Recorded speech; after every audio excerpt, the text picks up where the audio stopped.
भूत प्रेतों से डर लगता था। तो एक बार हमारे जो आचार्य जी बैठे हुए हैं, इनकी कथा चल रही थी। ये हमारी कथा में आचार्य रहते हैं, हम इनकी कथा में रहते हैं। तो इनकी कथाओं में मैं गया तो उस समय नया नया था। तो ये एक गांव में कथा कर रहे थे अच्छी, और कथा करते करते मैं इनके साथ में बैठा हुआ था। ये एक कुर्सी पे बैठे, मैं भी बैठा हुआ था। मेरे पास में एक 16 या 17 वर्ष का एक बालक बैठा हुआ था। और जैसे ही ये कुछ बता रहे थे, वो पूछ रहे थे उनके घर में, उस बालक को न जाने क्या हुआ कि एकदम उसके ऊपर न जाने कौन आ गया और वो एकदम फड़फड़ाने लगा और तेज तेजी से सर पटकने लगा, हाथ पटकने लगा। अब मैं बैठा हुआ था कुर्सी पे और पहली बार कभी किसी को देखा ही नहीं कि भूत भी आते हैं। नया नया जीवन प्रारंभ हो रहा था। इस अवस्था में जैसे ही उसे देखा मैं डर गया और डरते डरते कुर्सी पे दोनों पैर रख लिए और ओम नमः शिवाय, ओम नमः शिवाय, ओम नमः शिवाय, ओम नमः शिवाय करने लगा, क्योंकि डर गया। पास में वो भूत खेल रहा था उसके ऊपर। तो ऐसा कभी हो गया तो भक्त ध्रुव भी बिल्कुल डर गए कि मैया ने बताया ही नहीं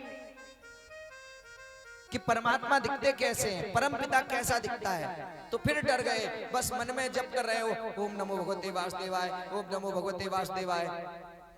नारायण ने कहा, अरे बालक पुत्र ध्रुव, लेकिन ध्रुव आंखें ही ना खोले। आज भगवान ने कपोल से अपना शंख छुआया है और उस शंख के छुआने से 5 वर्ष के ध्रुव को वेद वेदांत पुराण सब याद हो गया। कपोल से, गालों से शंख छुआया है और सब कुछ याद हो गया उन्हें। विद्वान हो गए ध्रुव जी। तब आंखें खोली हैं और फिर प्रभु के दर्शन किए हैं। जब पता लगा नारद जी को कि नारद जी ने कि मेरे जो शिष्य है उसे प्रभु ने दर्शन दे दिए हैं, जब दर्शन दिए हैं कि नारद जी की खुशी का ठिकाना नहीं रहा। प्रभु के दर्शन पाकर के और नारद जी भी वहां नृत्य करने लगे हैं। भगवान वहां पहुंचे हैं और नारद जी सारे ऋषि मुनि पहुंच गए हैं कि 5 वर्ष के बालक को 6 महीने में अगर प्रभु दर्शन दे सकते हैं तो हमें क्यों नहीं देंगे।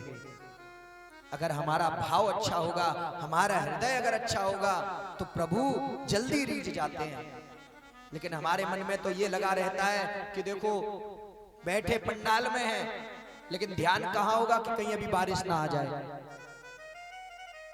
अभी ध्यान बारिश पे चला जाएगा, मौसम कैसा हो रहा है, बारिश ना आ जाए।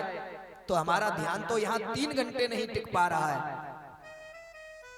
प्रभु में हम 3 घंटे अपना स्मरण नहीं लगा पा रहे हैं। तो भक्त ध्रुव ने तो 6 महीने कैसा प्राणायाम करके